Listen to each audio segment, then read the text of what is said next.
Hey everyone, welcome back to Corporate Decoder, where we try to make sense of the sometimes confusing world of corporate filings.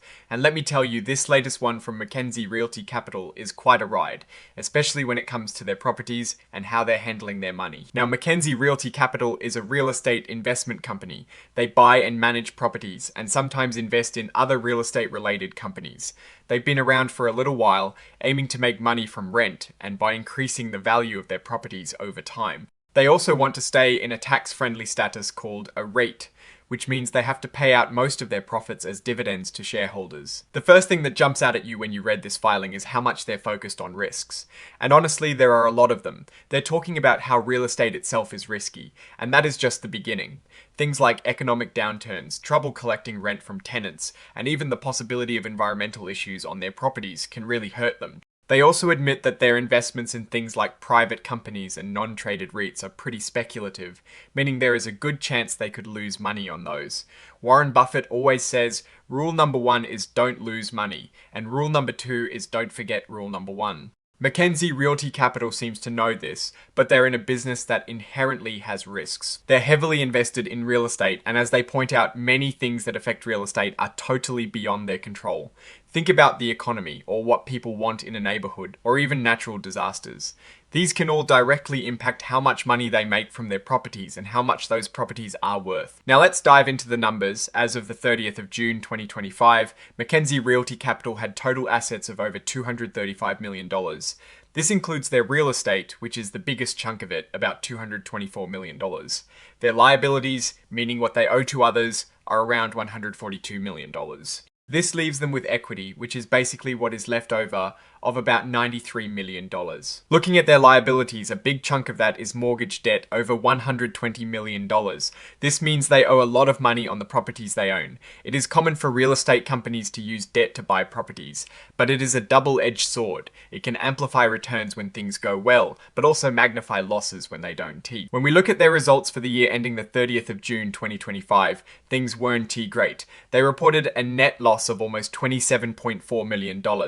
This is a pretty significant loss, especially when you consider the year before they also had a loss, though it was smaller at about $13.2 million. It seems like they spent a lot more money in 2025 than they brought in. A big reason for the loss is depreciation and amortization, which was over $11 million in 2025. This is a non-cash expense that reflects the wear and tear on their buildings and improvements over time. They also had quite a bit of interest expense, over $8.5 million in 2025, which shows how much debt they recarrying. And then there is that huge impairment loss of nearly $9.5 million related to their Main Street West office building. This means they had to write down the value of that property significantly, likely because of a tenant leaving and issues with the loan on the property. This is a clear sign that one of their investments is not doing well. On the income side, their rental revenue increased from about $15.7 million in 2024 to $22 million in 2025.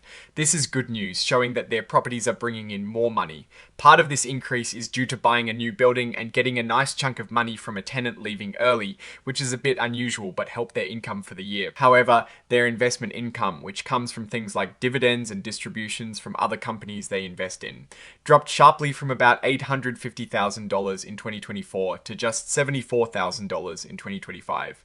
This suggests that their other investments aren't doing as well as they used to. This kind of financial performance means tough decisions. In May 2025, they suspended their dividend on common stock. This is a big deal for shareholders who rely on that income. The reason they gave was to preserve cash and have more flexibility for investments and commitments, especially with economic uncertainty looming. They own a lot of properties and they've got a whole section detailing them. For example, their first main office building has about 27,000 square feet and is fully occupied by 9 tenants. The biggest one, GVM Law, takes up nearly 9,500 square feet and pays over $500,000 in rent annually. On the residential side, Shoreline Apartments is their largest property with 84 units, and it is about 93% leased, bringing in almost $2 million a year in rent. They detail all their major properties, listing tenants, lease expirations, and rental income. They're also developing new properties like Aurora at Green Valley, which is a residential community with 3 buildings and a clubhouse. Construction is underway and they've already started pre-leasing. This is a big bet on the future, funded by a mix of preferred capital and a construction loan. Looking at their financing, they've been busy. In February 2025, they sold quite a bit of stock and warrants, bringing in about $4.8 million.